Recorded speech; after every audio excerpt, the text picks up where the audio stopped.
Bonsoir. Nous voilà encore assemblés autour de Jésus-Christ, notre Seigneur et Sauveur bien-aimé, pour écouter sa précieuse et merveilleuse parole de vie pour notre commune édification, sanctification et perfection. En ce mercredi 18 février 2026. Ce soir, on va voir le thème suivant. Les grumeaux de sang comme prémisse du sang de la nouvelle alliance. Les grumeaux de sang comme prémisse du sang de la nouvelle alliance, du sang de la seconde alliance. Nous lisons à ce sujet l'écriture de Luc 22, verset 44. Luc 22, verset 44, comme test de base. Lecture.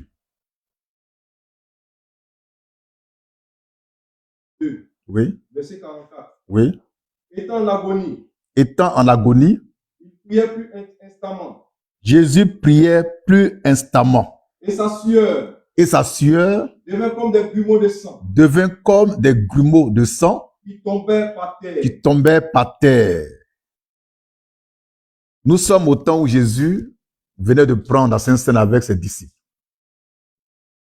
Et après cela, ils vont dans le jardin de Gethsémani, un lieu habituel. Et là-bas, Jésus, qui était rempli d'angoisse et de peur, a commencé à prier de façon extraordinaire. Il a tellement prié que il transpirait beaucoup. Il perdait beaucoup d'eau. Et puis, les vaisseaux sanguins qui sont sous sa peau, les capillaires, se sont rompus. Et du sang a commencé à tomber de son corps, mêlé de sa sueur. C'est la première fois, après sa circoncision, que Jésus perd du sang à Gethsémani.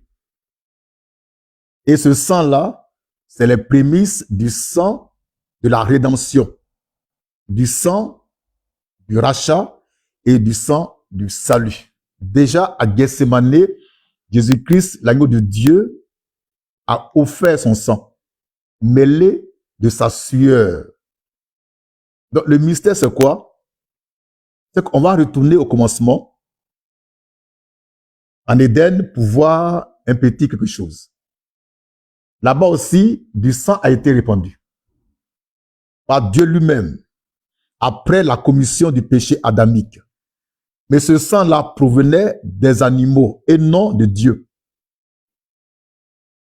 Dieu s'est offert du sang pour couvrir le péché adamique. Ce sang venait des êtres innocents, de deux animaux innocents. Leur sang était pur, leur sang était sans péché. Et Dieu s'en est servi pour couvrir le péché d'Adam et Ève. On va prier, on va lire à ce sujet Genèse 3, verset 21. Nous retournons au commencement dans le jardin d'Éden. Lecture. Genèse 3, 21. Oui. L'Éternel Dieu fit à Adam et à sa femme des habits de peau et il les a revêtis. Le péché a été commis par Adam et Ève. Dieu entre en colère, il descend sur terre et qu'est-ce qu'il fait? Il tue deux animaux qui n'ont point péché contre lui, à la place de ceux qui ont péché contre lui. Il les a immolés. Il a même enlevé, comment on appelle ça, quand on tue les moutons et puis on enlève la peau. C'est ce qu'il a fait. Il les a dépecés. Et puis il a enlevé la peau des animaux pour en faire des vêtements pour Adam et Ève. Mais ce que je veux faire remarquer ici, c'est que c'est le sang innocent qui a été versé à la place du sang coupable d'Adam et Ève. Et Dieu a pris des animaux. Mais à Gethsémani, c'est Dieu lui-même, dans un corps de chair, qui s'offre comme agneau qui va être immolé pour l'abolition totale des péchés. En Éden, le péché a été couvert par le sang des animaux pour le pardon des péchés. Mais à Gethsemane, il y a eu deux étapes essentielles dans l'effusion du sang sous la forme de grumeaux du sang mêlé de sueur. La première étape, c'est que le sang a servi à couvrir le péché et les péchés. Deuxième étape, ce sang va ôter le péché lorsqu'il sera répandu sur la croix du calvaire. On suit? Donc, à Gethsemane, le sang a été répandu sous la forme de grumeaux de sang, comme on l'a vu, pour couvrir d'abord le péché et les péchés. Et plus tard, sur la croix, le sang qui va être répandu, c'est pour ôter le péché et abolir nos péchés, afin que en nous aujourd'hui, il n'y ait ni péché ni iniquité. Donc, le sang de Jésus-Christ qui a été répandu à Gethsemane est d'une grande efficacité. Mais il n'a pas pu ôter le péché. Il a couvert le péché, le temps que le péché soit ôté, lorsque Jésus-Christ va faire verser le sang sur la croix du calvaire. Maintenant, on va lire encore l'Écriture dans Hébreux 9, verset 26. Hébreux 9, verset 26. Oui? Hébreux 9, Oui? verset 26. Oui? Autrement, Oui? il aura fallu Oui? qu'il eût souffert Oui? plusieurs fois Oui? depuis la création du monde, Oui? tandis que maintenant, Oui? à la fin des siècles, Oui? il a paru une seule fois Il a paru une seule fois pour abolir pour abolir le péché le péché par son sacrifice. par son sacrifice. L'abolition du péché a été faite au travers de la mort de Jésus-Christ sur le bois infâme, à Golgotha. Mais à Gethsemane, le péché a été couvert par les grumeaux de sang. D'accord? Maintenant, dans les grumeaux de sang, d'après ce qu'on a lu dans Luc, rappelez-moi le verset, 22, 34, qu'on va relire, je vais voir quelque chose rapidement.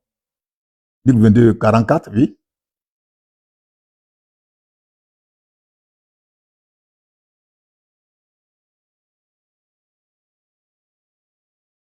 Luc 22, 44. Luc 22, 44.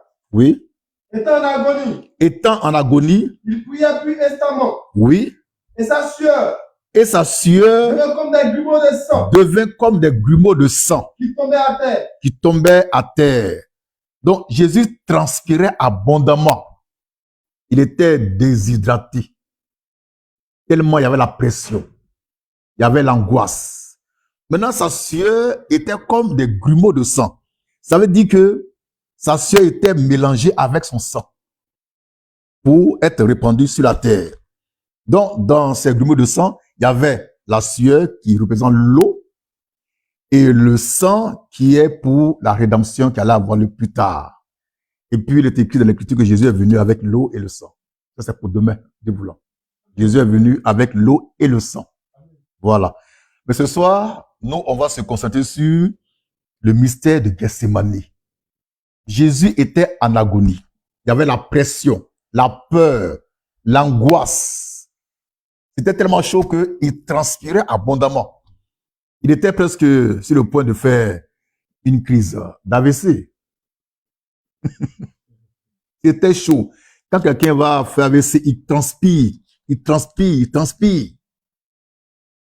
Et puis, dans sa transpiration, il y avait du sang. Ce sang-là, c'est les prémices du sang de la rédemption, les prémices du sang de la nouvelle alliance. Maintenant, Jésus, pendant qu'il priait, Dieu le Père lui tend la coupe du péché et de la mort qu'il devait boire. Jésus, au départ, ne voulait pas boire de cette coupe-là.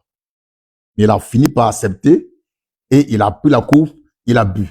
Cette coupe était la coupe symbolisant le péché du monde. Et dans cette coupe, il y avait les péchés de tous les enfants de Dieu. Donc Jésus, en prenant de la coupe, en buvant de cette coupe, il a pris le péché et il a pris nos péchés dans son corps de chair. Et puis il est devenu péché pour nous, afin qu'en lui, nous devenions justice de Dieu, d'après 2 Corinthiens 5, 21. Donc à Gethsemane, là, tous ces jouets-là, Jésus, il prend nos péchés dans son corps de chair en buvant la coupe que Dieu le Père lui donnait. Et quand il a pris la coupe qu'il a bu, il est devenu lui-même péché. Il est passé de l'étape de la divinité à l'étape du péché, de l'étape de l'humanité à l'étape de péché. Il était péché complètement, mais péché sous forme humaine. Et c'est après ça qu'on a pu l'arrêter pour le conduire à Golgotha. On va lire l'écriture encore. Encore. Jean. Oui. Jésus est enterré. Je viens. On le prend, on le juge, on le crucifie, il meurt, on l'enterre. Jésus a passé 2 nuits dans la terre et 2 jours dans le tombeau. 2 nuits et 2 jours dans le tombeau. Le 3e jour, qui est dimanche matin, il sort vivant du tombeau. Et puis il rencontre Marie de Magdala. Et là encore, un mystère va être dévoilé. Quand Marie l'a vu, elle voulait le toucher. Elle dit non, ne me touche pas, parce que je ne suis pas encore monté vers le Père. Nous lisons. Jean 20, Oui. 16, 17. Oui. Jésus lui dit, Marie, elle se retourna. Elle lui dit en hébreu. Oui. Rabouni. C'est-à-dire maître. Maître. Jésus lui dit, oui. Ne me touche pas. Ne me touche pas. Car je ne suis pas encore monté. Car je ne suis pas encore monté vers mon Père. Vers mon Père. Mais va. Trouver mes frères. Oui. Et dis-leur. Dis-leur. Que je monte vers mon que Père. je monte vers mon Père. Et votre Père. Vers mon Dieu. Et votre Dieu. Pourquoi est-ce que Jésus-Christ, qui venait de sortir du tombeau, ne voulait pas que Marie de Magdala le touche? C'est parce que le sacrifice, il était, n'avait pas encore été présenté à Dieu le Père. Donc, aucune main humaine devait toucher ce corps-là.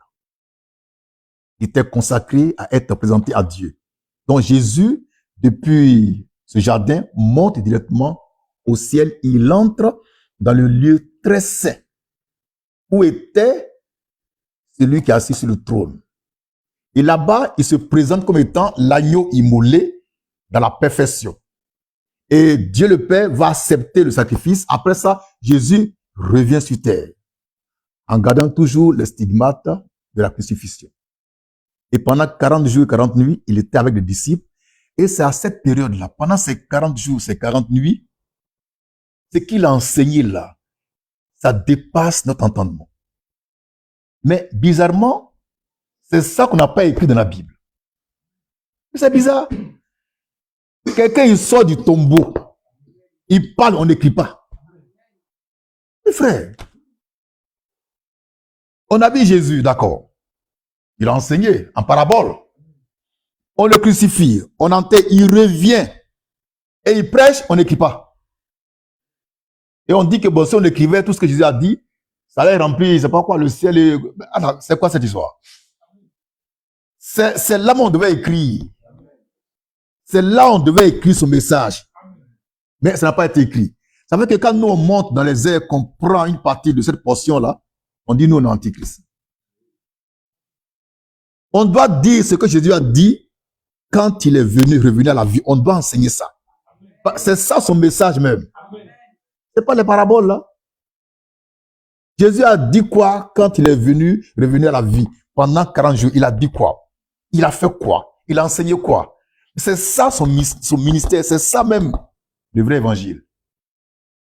Malheureusement, ça n'a pas été écrit. Mais Dieu, qui est souverain, il nous permet de voir un peu et puis d'en parler. Mais quand on en parle, oh, ça c'est les faux Christ prédits par la Bible. Amen. Donc, Jésus-Christ revient à la vie. À l'aube. Il rencontre Marie de Magdala. Il dit, ne me touche pas. Il monte au ciel pour se présenter à Dieu le Père, qui reçoit son sacrifice. Jésus revient sur terre. Pendant 40 jours et 48, il était avec ses disciples, enseignant toujours sa parole.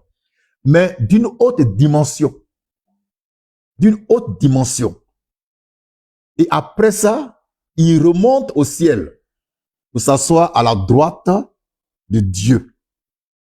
Et de là-bas, il répand sur terre, dans la chambre haute, le Saint-Esprit sur ses disciples pour sceller la nouvelle alliance. Donc, il y a le sang qui a été présenté à Dieu le Père pour marquer le commencement de la nouvelle alliance. Et il y a le scellement qui a été fait par le Saint-Esprit. Ça, c'est le couronnement même du plan de la rédemption. Amen. On va lire, pour terminer, Hébreux 9, 11 à 12. Hébreux 9, 11 à 12. Oui?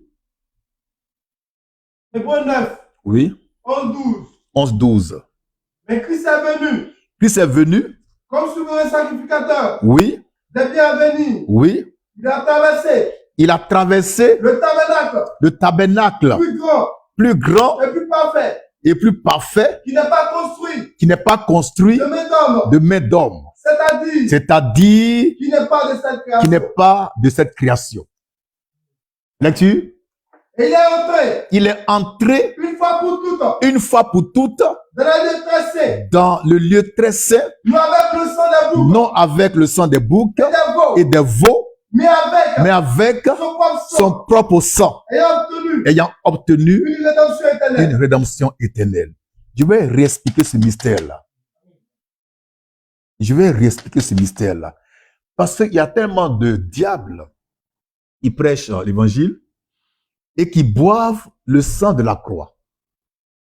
Il y a un certain messager de l'Alliance qui est dans une vision, rappelle-lui, il était assis au pied de la croix, et puis le sang qui jaillissait du corps de Jésus, lui, il buvait ça.